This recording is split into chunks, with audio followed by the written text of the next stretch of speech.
Hey, look at you, all grown up and needing car insurance. You don't have to freak out if you got a driving record that's not so hot or worry if you aren't sure exactly what you need. Able Insurance has your back. Pass up the national insurance companies where you're just another number and keep your auto insurance right here in Charlottesville. 979-0814 is the number. AbleInsurance.com is the site. Go. What up, though? BallHawk Show. Say it one more time. What up, though? BallHawk Show.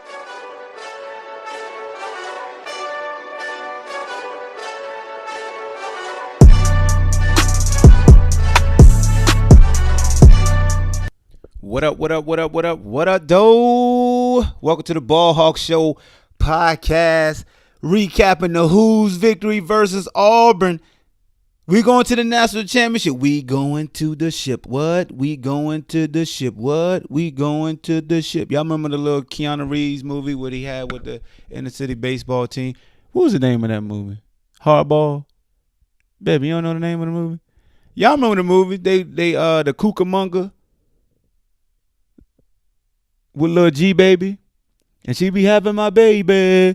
You don't remember that movie? All right. Well, look, man, I'm gonna recap this Auburn game since my wife don't know the name of the movie. Some executive producer she is, and I got some. You know what? I got some friends that's gonna join me in the show. We recorded it. I just had to do the intro, so we're gonna roll it right now, and we're gonna see what our thoughts were for the national championship bound Wahoos. Enjoy. We here, national championship time, and got to recap the game, of course, but I thought to myself, I can't recap the game by myself. I got to bring some special guests on, some gentlemen that's been huge supporters, but also always provide insight, and they polar opposites right now. One a Cowboy fan, one is a Redskins fan. It get no better than that. But other than that, I got the one and only Anthony Shifley, who called this ride, the man who enjoyed the ride, and got a Kihei Clark hater and Chad Wood. No, I'm just playing Chad, but I got two of my good friends on to help me recap this Final Four game in a national championship berth. Gentlemen, how y'all doing today? Good. Thanks for having us. Go Who's, look, Ant ready. Go Who's already. So, all right. So, if anybody is your first time listening to the show, you know, guys know I always give you some post-game notes courtesy of VirginiaSports.com with great Jeff White, who's been covering not only Virginia basketball but Virginia football as well. And the site provides information on all Virginia athletics. He's down there in Minneapolis. And at spring practices is giving us all he can give to recap the games, and then we're going to the box scores, and then the gentlemen going to at any point of me sharing information, they could chime in and share what they think of numbers or some post game notes. So before we get started, this episode is sponsored by Able Insurance. Holler at Able Insurance, servicing the state of Virginia for over 20 years. Holler at Billy and Charlene White at AbleInsurance.com. Some post game notes versus Auburn. UVA won by a score of 63-62, as we all know. Some team notes. Cal guys, 3 free throws with 0.6 seconds left in regulation sealed Virginia's first trip to the national championship. The Cavaliers have extended their school record for wins with 34 total wins this season. UVA extended its school record for ranked wins to 10, so they've beaten 10 teams that were ranked in the top 25. UVA is 4-4 all-time versus Auburn.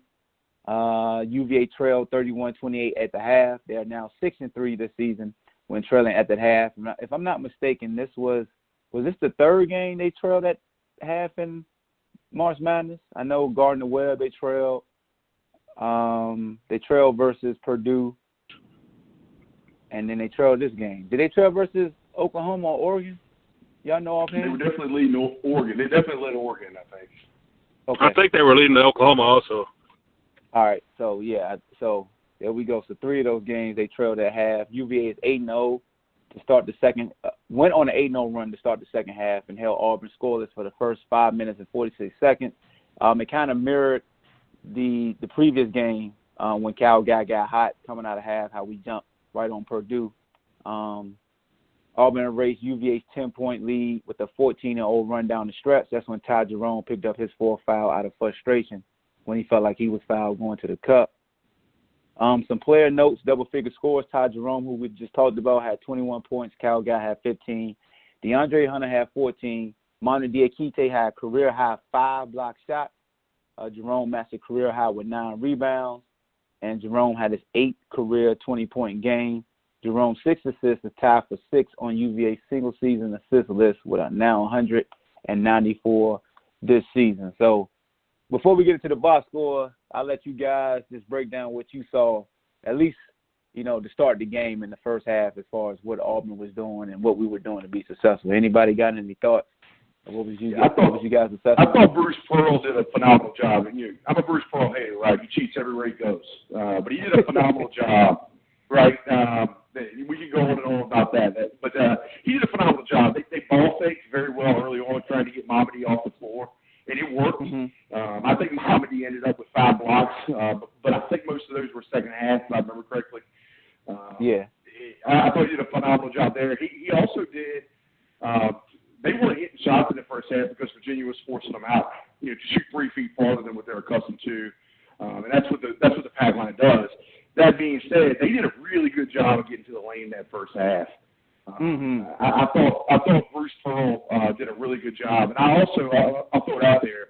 I do think Tony Bennett is the best halftime coach in the country. That guy makes adjustments at halftime. It doesn't always show in the first 3 or 4 minutes, but when you look at the end of the game, the second half, man, that guy knows what he's doing.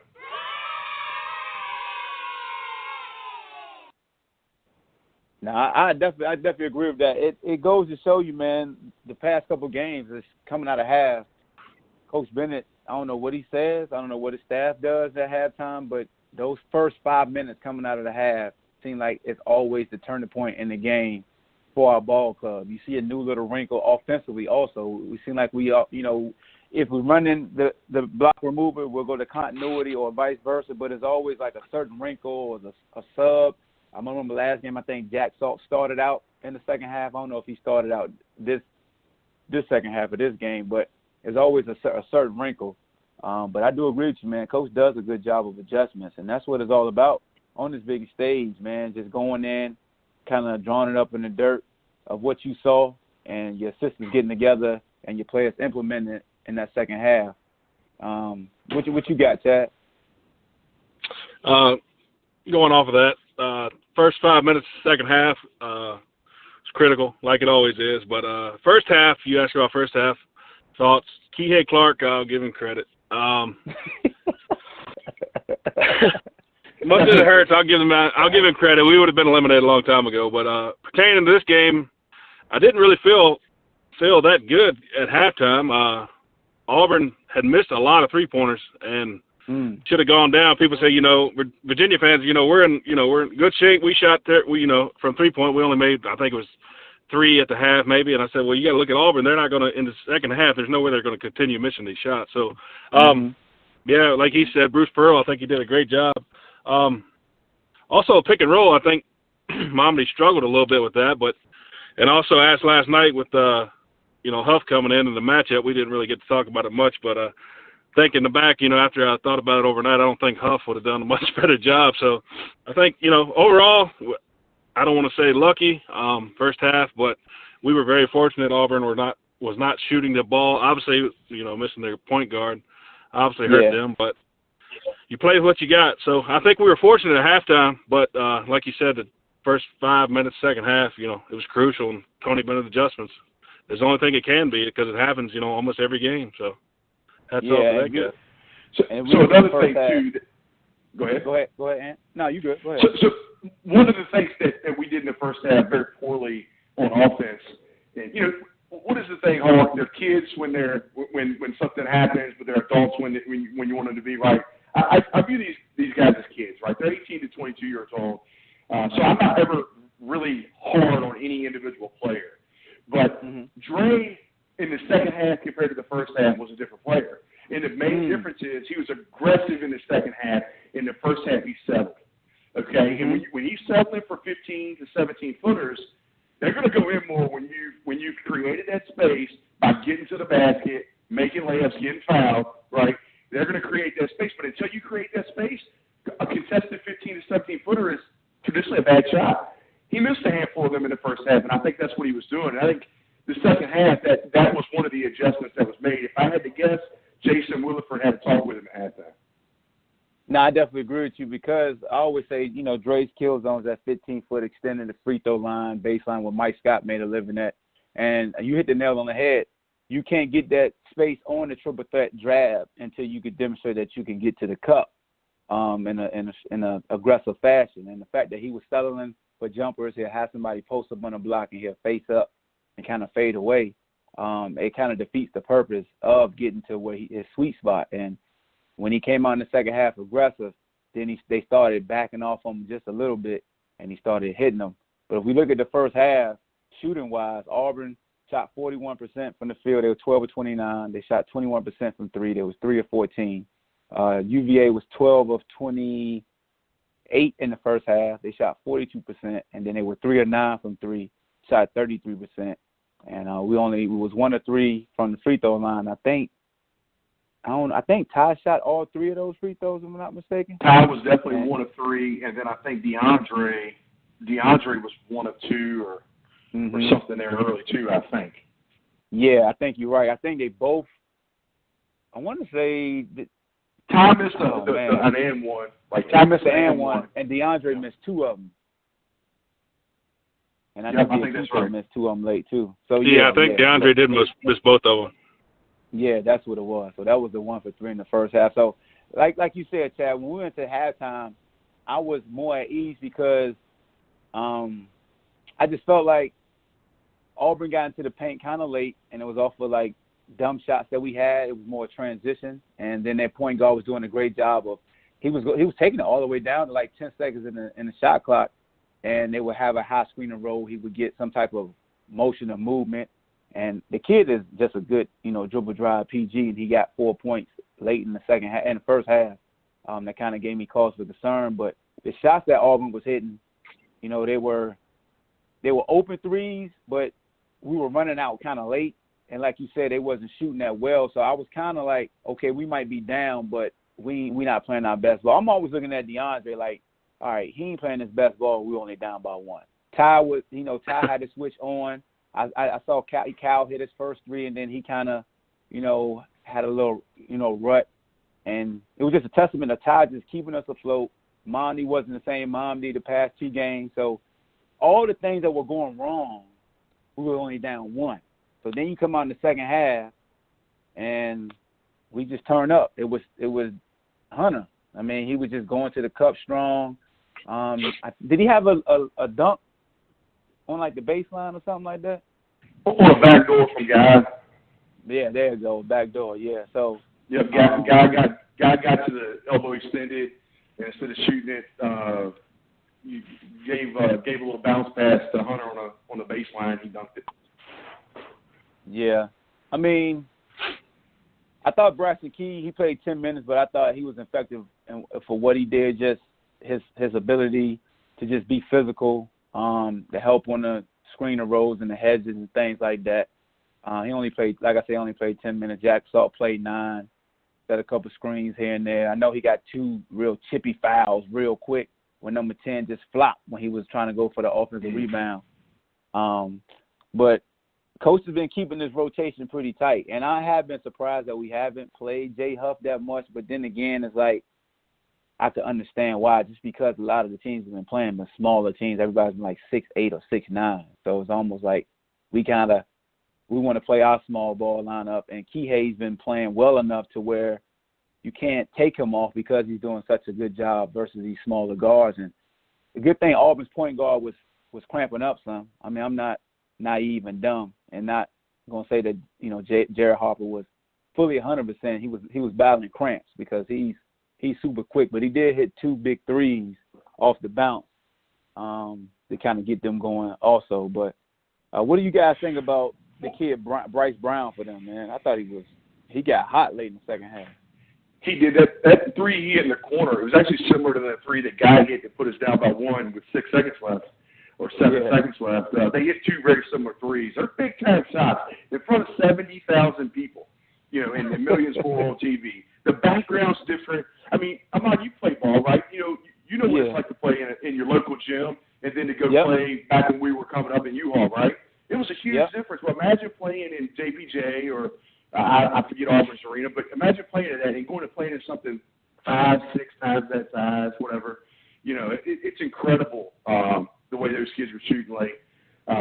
You know, the other thing about shooting and plays and running the offense, I mentioned the backdoor cut that DeAndre had, but you know, our point guards both had two layups on the same play.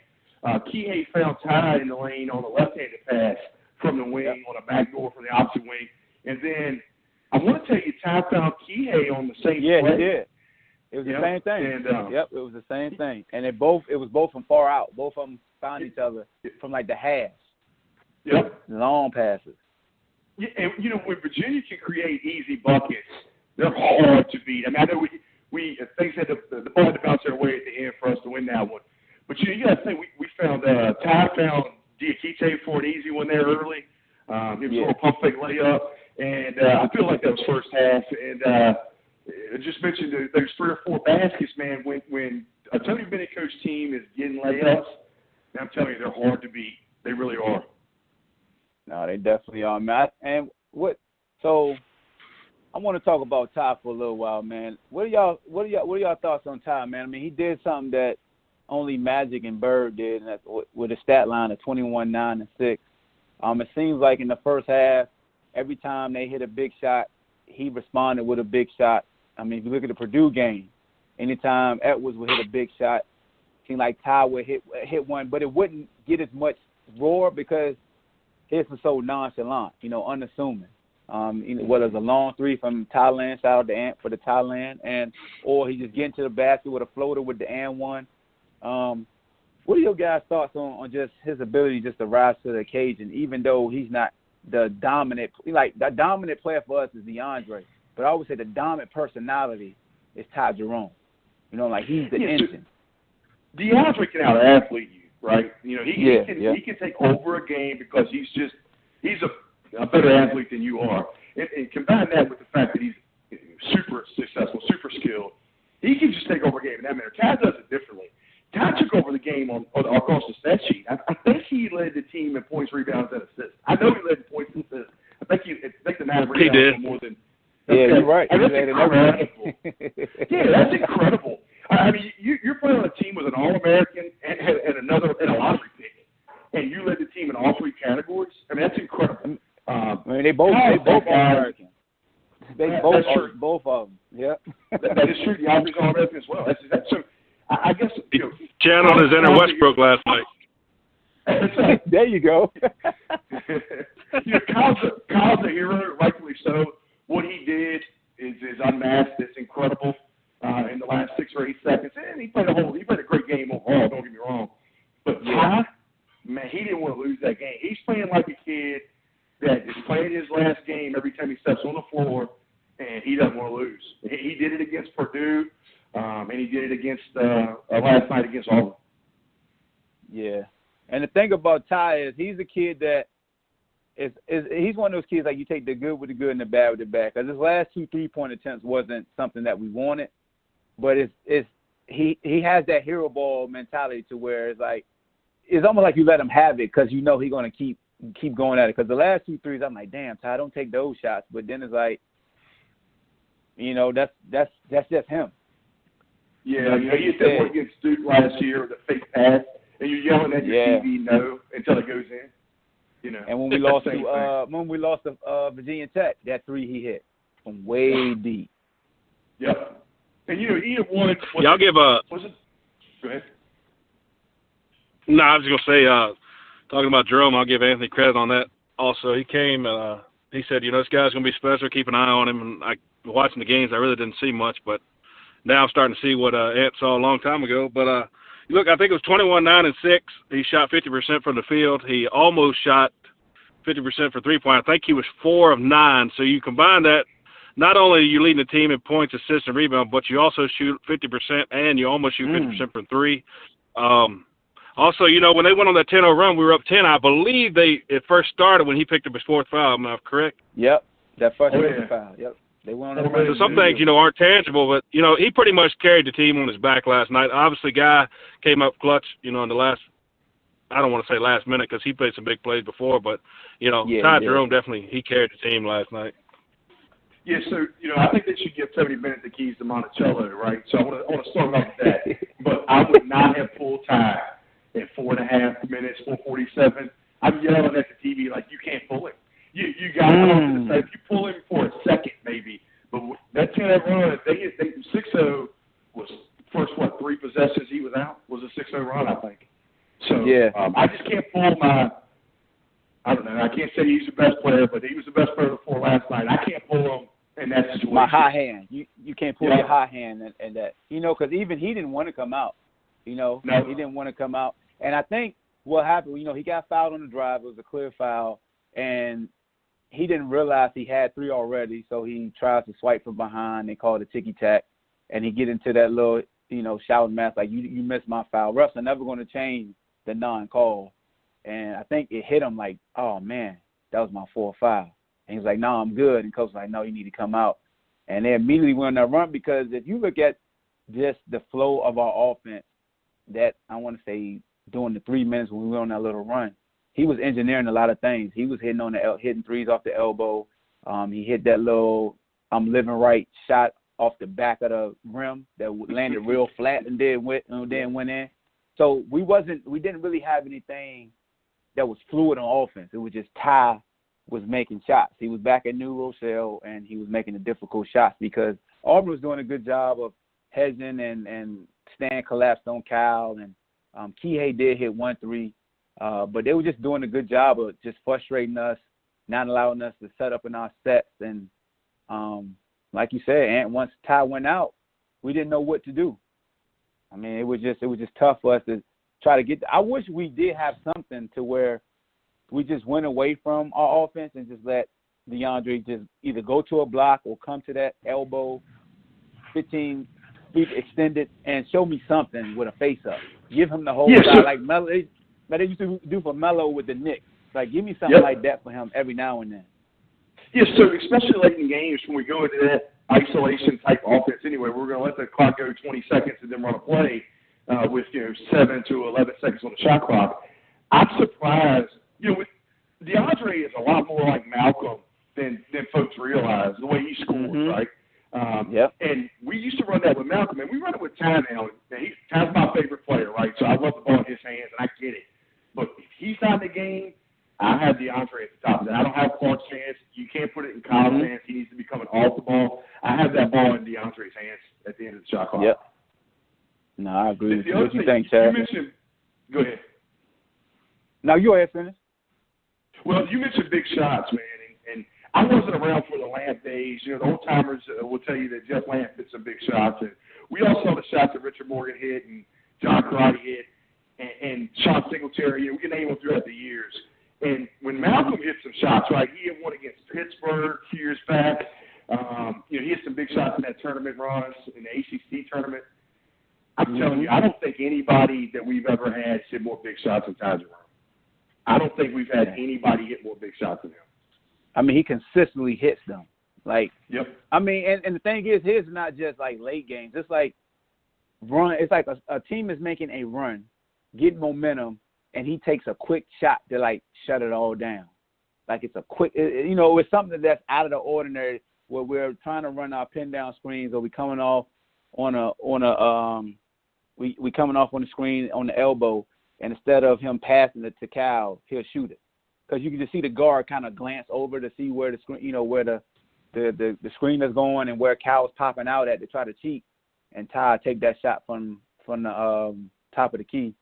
But I think you're right, man. He's hit a lot of big shots, and the dude is just a solid player. I don't understand why he doesn't get. I mean, I'm just surprised he hasn't made somebody's third team All-American. Good Lord. But I'm biased, so I'm going to refrain for pitching that.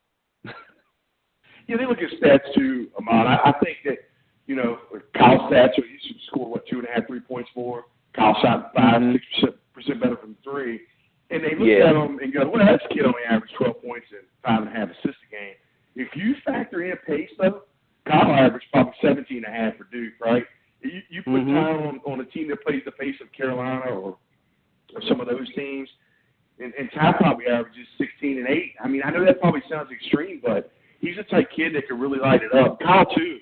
DeAndre. So I think some of those sports writers just look at stats, but if you watch them play, they're both All-American. All three of them are All-Americans. They're All the best three of them, All-Americans we've ever had. Yeah, man. It's a formidable big three. It's definitely a formidable big three that doesn't scare anybody, that nobody respects. Like when every matchup, and it's going like this with Texas Tech, people are like, oh man, y'all gonna have to worry about Texas Tech, man. Y'all, you know, every game, Purdue, hey, I don't know how y'all gonna match up with them Auburn. I don't know how you gonna match up with them Oregon. How y'all gonna match up with them? Now it's how you gonna match up with Texas Tech. It's so much of an unassuming team that, you know, no matter who we play, everybody's like, how we going to match up with them versus, you know, how they going to match up with us or how they going to attack us. It just seems like the narrative is always that we rocky, no matter what. We're going against a bunch of Ivan Dragos and they just killed Apollo, and you got to go to Russia and fight. Or you be Creed too. He DQ when he knocked you out. Broke your rib. You're exactly right. It's sort of like an underdog mentality. We're the number one rated team in KenPom pretty much all year. We've been in the top 5 pretty much all year, and it seems like, you know, every game we play, we're billed from the national media as underdogs. But then when it comes time to pick who's going to win, as often as not, they pick Virginia. But the whole narrative is, I don't know how they're going to match up with Oregon. All of them picked us to win. You know, it's the same with Auburn. I think 6 out of the 7 of them, and what was it, USA Today or whatever, picked us to win. You know. Yep. Except Charles Barkley had flip-flopping. Hey, well, you picked know, us to win it all, and then he flipped to Auburn. Yeah, I know. I love him. He would have got killed. He would have definitely got killed. He would have picked us over Auburn and stuck to his guns. But you know, I would have. You know what I'm saying? That's Charles. And, you know, going off the, underdog mentality, exactly right. Because, now that we're winning, it's always an excuse, why we won. Last night, referees, whatever, and then they're without their point guard. Then you go back to, we're going to be the first 1 seed to lose. That was, everyone agreed on that. So it seems like every round we advanced, there was a reason why. There was an injury.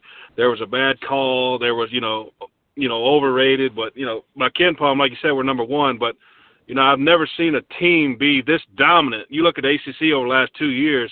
I mean, obviously Carolina and Duke, they've had some good runs, but to a team to be so dominant, to be, let's just call it what it is, disrespected every round they advance. There's always an excuse of why. Not only that, but there's also a reason they're going to lose the next round. Mm-hmm. We don't match up well here and here. Just like people are already saying tomorrow, we don't match up with them well. But, just keep plugging along. But I've never seen a team so dominant be so disrespected. That's true. Yeah, but so I'd also like to take note that we went 27 minutes and 48 seconds without mentioning the referees, Chad. I think that would be one of the first things we would mention.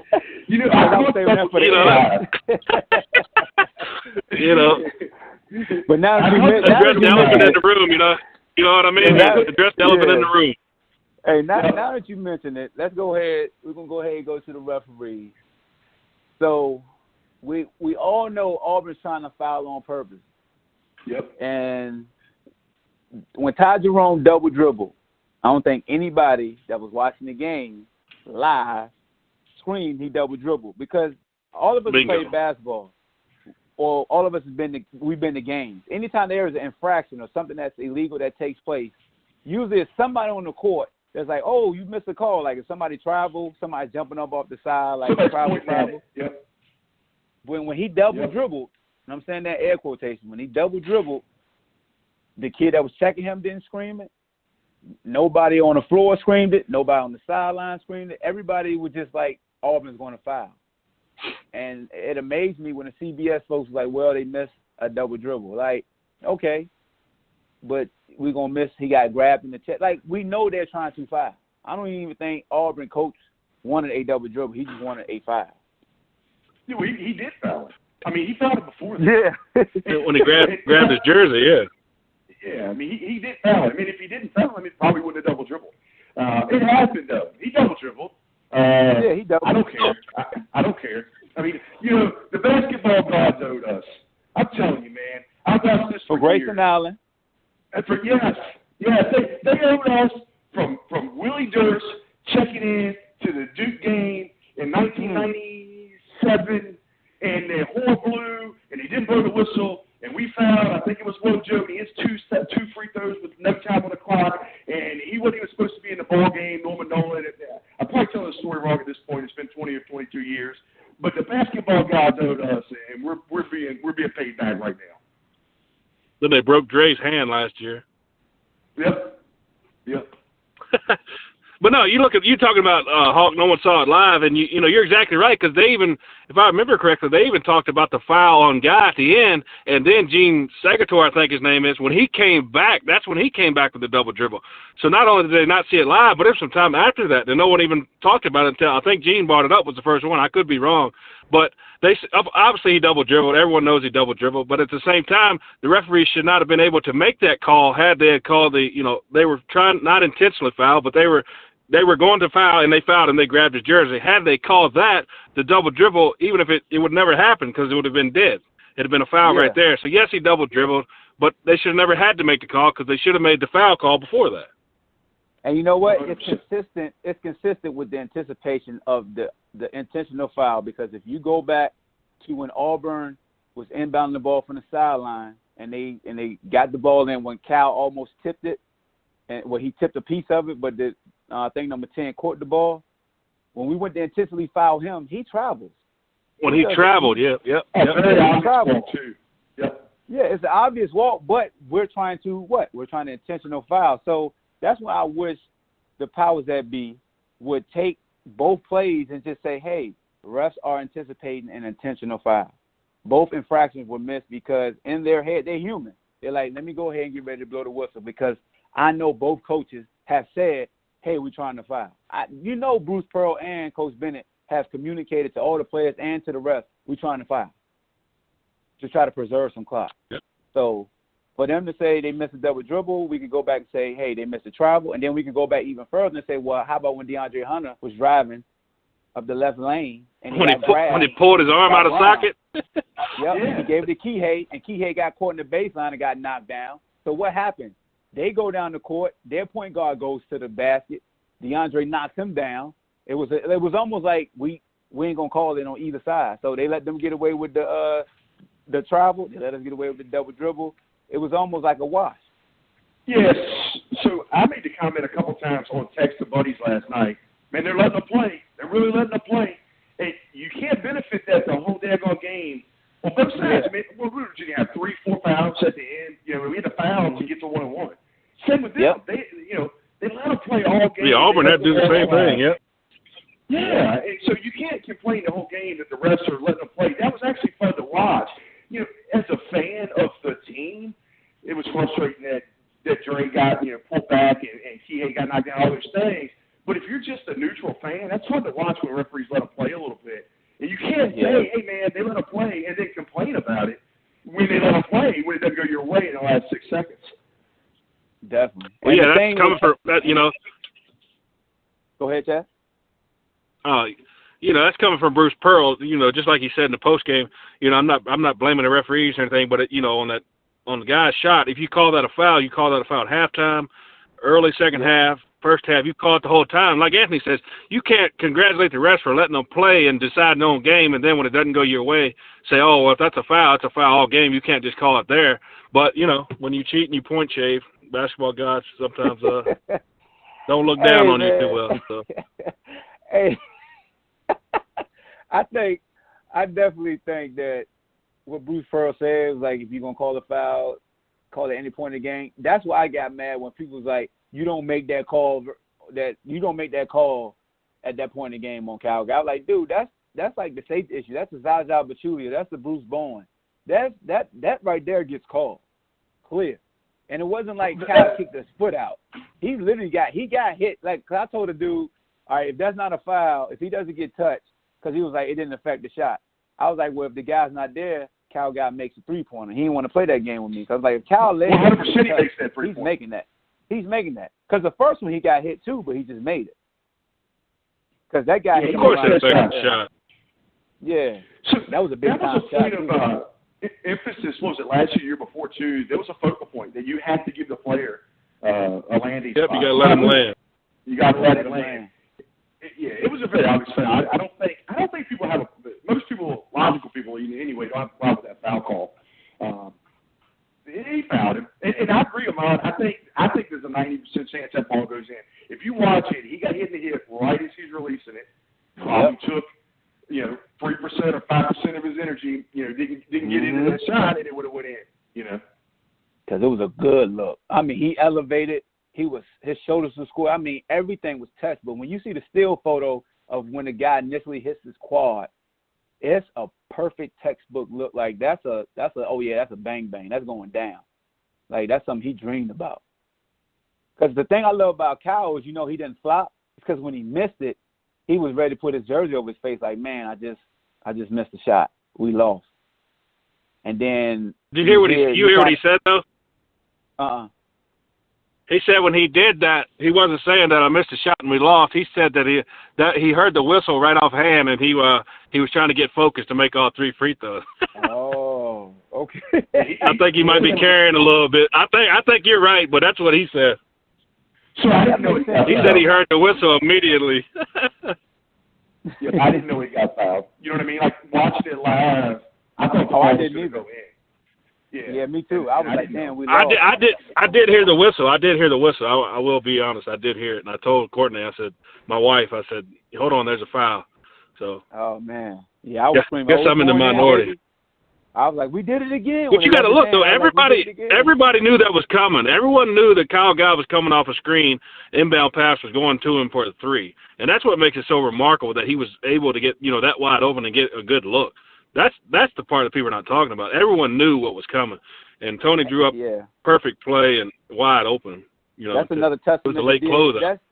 That's a testament to Diakite because it was twice yesterday. He had great screens. I think the first one was for Ty off up the elbow closer to our bench. He had a nice little pin down screen, and then on the out of bounds play, like you said, everybody knows Cal going to get it. And I always wonder why the guys who are like having their hands up over the inbounds guy, like go 1,001 and then just run to the corner. Like I never understood why you just kind of don't back off and make them go to their plan B of how they drew it up, because hindsight is 20/20. Of course, we can say what we would have done until we saw the final. But I know there's a lot of teams really don't do anything to keep you from inbounding it to the corner. That looked like the exact play we ran at the end of Louisville game at Louisville. Because if you look, Dre, he had a good look too. Mm-hmm. Now go ahead. From the elbow. Yeah, it looked like that. It looked almost the exact same play we ran at Louisville at the buzzer, and because Dre, he had a good look up top too. So just glad it worked out. But that goes back to coaching, man. Yeah, being down by 2 up that, Chad, because they've got to guard the paint. If you're down by 3 there, it makes it very difficult to get that shot off. That makes sense. I mean, you probably get fouled too and get sent to the line. Yeah, that makes sense. That is almost where if you're gonna shoot the 3, if you're gonna go for the win, you gonna have to be moxie enough to take it. That do make sense of why the 3-point in the corner is open, because they're gonna make sure they protect somebody getting in the paint. So yeah, that answers the question right there. But yeah, man. But, I guess it's sorry. Go ahead. No, you good. Go ahead. No, I'm saying, all this, controversial calls. I guess, the outlets have to have something to talk about. But really, if you look at each individual play or call or non-call, there's really not much to debate. I mean, there was a double dribble, there was a missed call before the double dribble, and it was obviously a foul at the end. So I mean, all this controversy and all this, did he not? I mean, there's nothing to really debate. I mean, every call, was clear as day. Whether you made it or you didn't make the call, the call was obvious. Yeah. Is there a rule that was anything supposed to happen when Kihei fouled their point guard before the ball was inbounded, or did they get it right by just, giving him 2 free throws? I'm not sure on the rule, but you have seen that called intentional before the ball is inbounded. Yeah. Somebody was like, that should have been called intentional, and I was like, I didn't know. Ant might know the rule. I don't know the exact rule, but I'm glad they didn't go. That was a point of emphasis a couple of years ago as well, that they kind of put a stop to that. 10, 15 years ago, that was the norm. You fouled it before, fouled it coming off the screen or curl. Now, I'm not sure the exact rule, but you're exactly right. I've seen that called intentional as often as it's not called intentional now. And I'm actually, as I was watching, I said, that's intentional. I was glad they didn't call it. That scared me. Yeah, that scared me. And we put their best free throw shooter on the free throw line, and they jinxed him because they kept saying he's made 17 straight. Then they put the graphic up. I was like, man, I hope they jinxed this dude, and he missed one. Well, hey, it's the second game in a row that, I know Klein was only shooting 69% or something like that on the year, but he's like an 80-some% career free throw shooter. This kid had made, I think it was 17 in a row, and they both missed the back end. Either one of those free throws go in, and their season's over, Yep. And you look early, I think the guy was, 60%? He made both of his, and then the guy was 80-something, Yeah. That made me mad. I thought that guy was going to be the one that was going to miss him. Me too. I think that was it Purified? I don't know which one of them it was. Let me check and see who was the guy that made the 2 free throws. But I think it's the same one that pulled Dre. It was McLemore. The one that pulled Dre's arm out of socket. Oh, it was McLemore? It was McLemore. It was Bryce Brown who pulled Dre's arm out of socket. He yanked Dre. No, I thought it was the forward. I thought it was the forward. Nah, it was the guard coming off of Kihei. Like, it was basically like our pack line principle. Like, he had a direct line to the basket, and the guard came off of Kihei on the elbow and tried to rip the ball from Dre, but took his whole left wrist and pulled it. And Drake trapped the ball between his knees. Yeah, when that guy was 60% knocked down both of them, I said, well, tides might be turning against us. Man, and then Keith missed both of his. Yeah, we were 3 for 9, right, from the free throw line. I think we might have been 3 for 9 when Kyle was going to the line at the end. We were. I think we were 3 for 9. Yeah. I mean, we were off with the free throw line. We were awful. Yeah, their free throw defense was horrible, too. At one point, they were like, 10 for 12. Something like that. But what you guys, we're going to got like 5 minutes left. What you guys' last thoughts on just the run this year? And we both don't really know too much about Texas Tech. I mean, we're not going to sit up here and try to make this a preview show, but that's why I said I wanted to keep the focus on our squad. But overall, thoughts on the season this year. I know, Ant, you had a write-up that's basically been like Nostradamus to where I want you to play my lotto numbers because everything you kind of predicted from the averages pretty much came to light. I mean, you said from day one, like, this probably be one of the best teams that Coach ever had. And I was like, what the hell is Ant talking about? Because there's no names that jump out at you. But I'll let you take the floor. I'm not going to talk too much more. But what's just your thoughts on the season as it unfolded so far? So, man, it's sort of like a dream, Ahmad. A lot of that prediction stuff that goes either way. You win some, you lose some, you get some right, you don't. I did. I hit a lot of them this year. Last year I probably didn't. Nobody's talking about that right now, right? So the biggest thing that is different about this team is talent. He's got 3 guys, maybe 4, that'll play in the NBA. Not this year, but eventually. He's got 3, maybe 4 that will play in the NBA. How many times have we ever had that in Virginia? Even the greatest team that I personally had seen up to this point at Virginia, the Malcolm Brogdon and the Justin Anderson year before he got hurt, how many of those guys were going to play in the pros, right? Justin and Malcolm, I think, was it.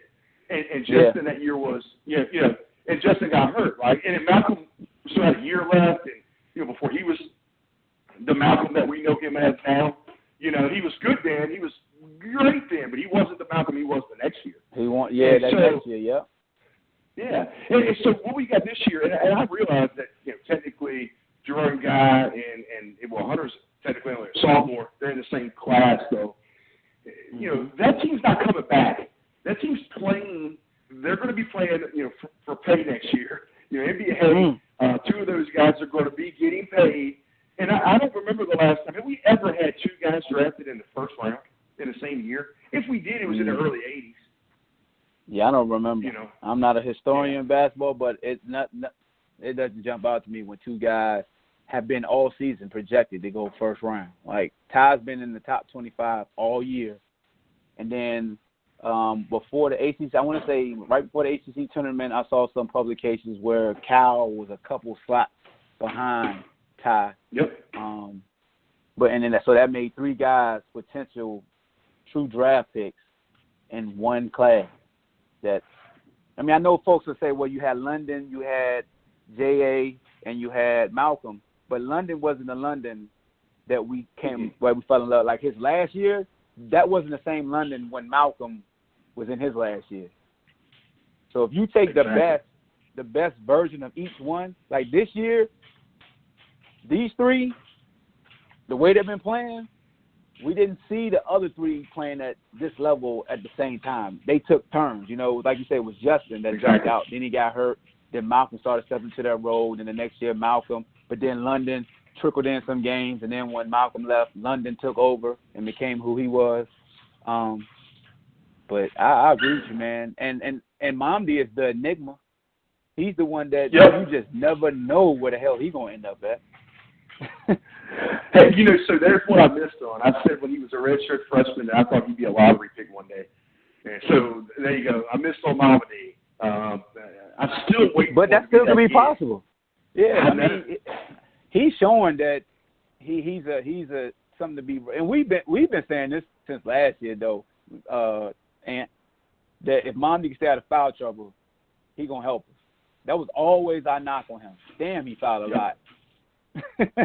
If he stay, the shot block basket too, man.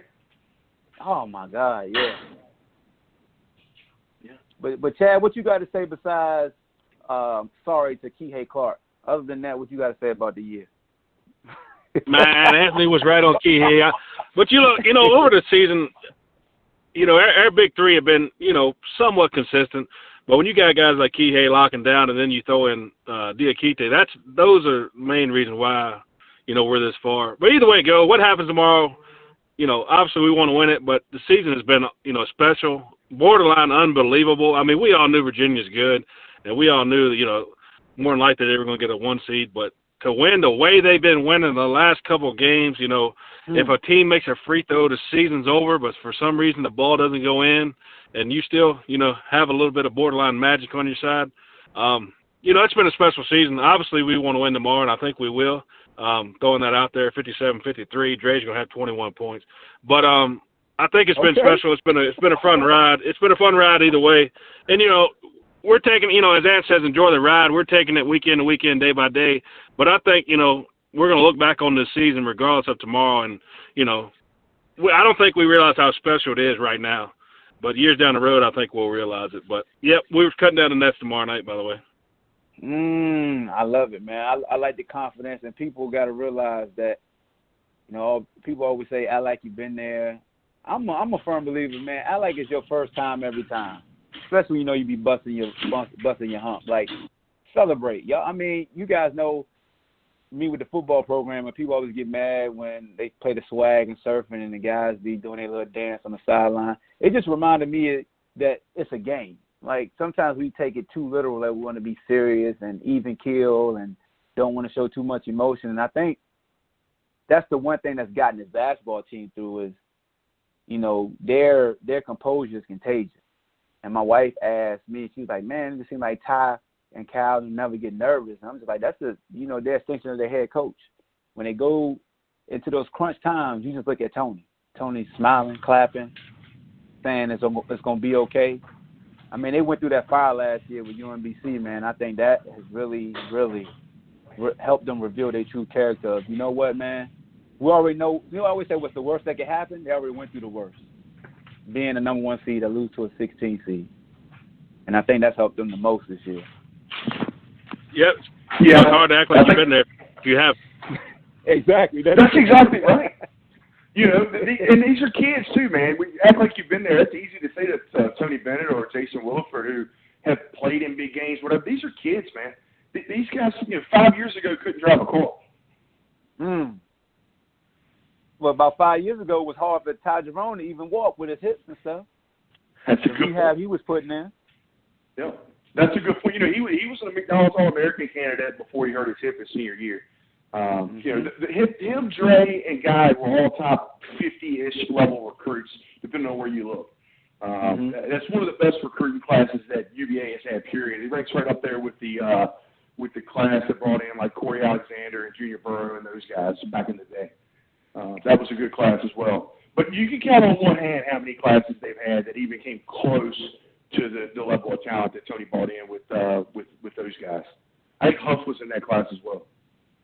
Man, look at that. I mean, and the thing is, man, I think Huff still has a lot of potential that he's going to show how valuable he is and the type of adjustments I think Tony's going to have to make for his skill set, because Tony's adjusted to Ty and his skill set. We know that. We all know. We usually don't have a guy taking uncharacteristic shots and remain in the game like Ty does. And Tony talks about that. He realizes that's Ty. He's competitive. That's how he gets his juices flowing. He lets them play within himself, and he kind of reels them back in. And I think since Kyle's first year, his ability to play on-ball defense, and people forget how athletic Kyle is. I know I forget.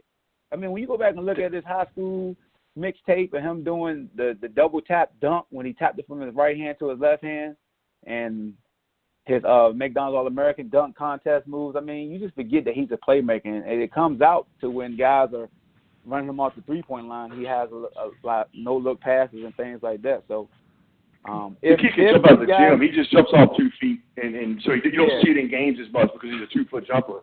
But he can jump out the gym. Look at that pass you were talking about earlier, right, that he tips and the kid walks at the end. We were trying to find him. Look how high up he was.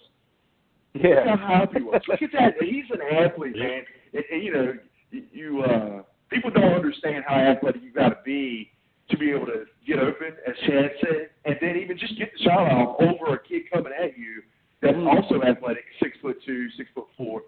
Kyle Kyle's probably a top 3 athlete on that team, behind maybe Hunter and Diakite, maybe Huff. But they're all world-class athletes. Yeah, Huff is a world-class. Yeah. Huff is definitely an athlete. Yeah. Good God. Yeah. That's true. Reminds me of myself at the YMCA, fellas. Were you playing 2K at the YMCA also, or were you really playing? My hamstring's a little tight, man. My hamstring's a little tight. I'll be back soon, though. I'm pretty sure you're Golden Corral buffet, I think is what he wants. Ooh, Golden Corral. Boy, going all the hey, way we're getting late here, fellas. Which one of you sending your private jet to pick me up in the morning? Hey, I won't. I don't have one. Let's see if Carla is saying. Nah, man, I'll be on the jet tomorrow. It won't be private. It won't be to Minneapolis. All right, yeah, man. Look, I definitely appreciate maybe both next you year. fellas. Appreciate both you fellas for coming in, man. ACC Sports Talk, head honchos who be getting all y'all banned and flagged. It's these two guys. So if you ever end up in Facebook jail, y'all look up both of them. I said their names earlier. If you ain't remembered it, I'm not gonna repeat it again. I'm not gonna snitch. No, I'm just playing. They don't do that to you. Oh, shout out to Fire Ham. Hey, thanks for having us, man. I enjoyed it. Yeah, man, definitely. Fire Ham. We still got that narrative going in the group. Fire Ham. Fire Ham. No. Hashtag. Hashtag Fire Ham. Appreciate you fellas, man. Thanks for having us, Hawk. No problem. Enjoyed it, man.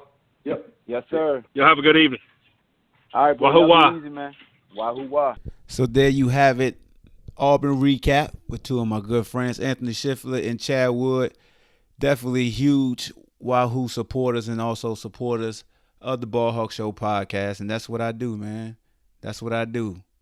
Fans out here, you become analysts on the BallHawk Show and drop knowledge. I definitely appreciate them gentlemen taking time out their busy day on this Sunday to record this episode for you. Hopefully you enjoyed it. It was an extended episode. You see, we almost went an hour. Usually podcast episodes are 25 minutes. But hey, man, we're going to the national championship, man. You got to push it to the limit. And that's what the Wahoos got to do. Push it to the limit.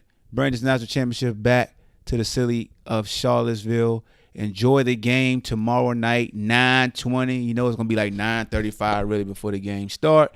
Playing against Texas Tech. Very good defensive team. Just be legendary, fellas. Be legendary or be forgotten. You know the motto, good is the enemy of great. Be great in everything that you do. BallHawk Show, and we still serving shut the hell up juice because he was foul. Ty was foul and Cal was foul. Balls. I want the whole world spin my record. Cheryl, the hooded stars, check game, stay free records. Oh, shorty girl fed to death and I'm massaging. Bad news, even be massaging. I got a fitted head, I be massaging. Pinky rings on my finger, I'm massaging. I got a speedboat concert cause I massage. I coming through about a whole Econo Lodge. I be massaging, I be massaged. I'm coming through with Cadillacs and massaging. Yeah, boats I'm constantly massaging. I got GPS's, I be massaging. I catch croaker fish cause I'm massaging. I like a macaroni plate, I be massaging. Even oodles and noodles, I be massaging. Straight out the ghetto, cause I'm massaging. I got ice around my neck cause I'm massaging. Or even gold teeth, I'm massaging. A pinky ring iced out cause I'm massaging. I got $100 million, I be massaging. I got $10, I be massaging. I got $1,000, I be massaging. I got 22 cents and be massaging. I take a penny and be massaging. I tell shorty girl fat, I be massaging. Them big two, I be massaging. I be massaging, I be massaging. I got a GPS steering wheel massaging.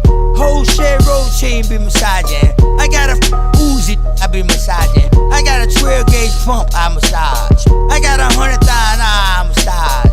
Ain't broke, I be massaging. I stay paid, I be massaging. I stay late, I be massaging. I hit the pool all night cause I'm massaging. She wanna come through loaded and massage. Whole team, we massage. Bad new posse constantly massage. Ain't no joke, I be massaging. Even the bacon and eggs, I be massaging. Polo shirts, Chateau Adidas, I be massaging. I love you, sweetie cake. Spin my record, let me give you the game. On how to get rich. Take a penny and flip a penny. Then 40 billion. Why? I be massaging. What? Car steering wheel. I be massaging. The whole label of the State Free Records in the VA. Oh, we be massaging. Let's have a money shot.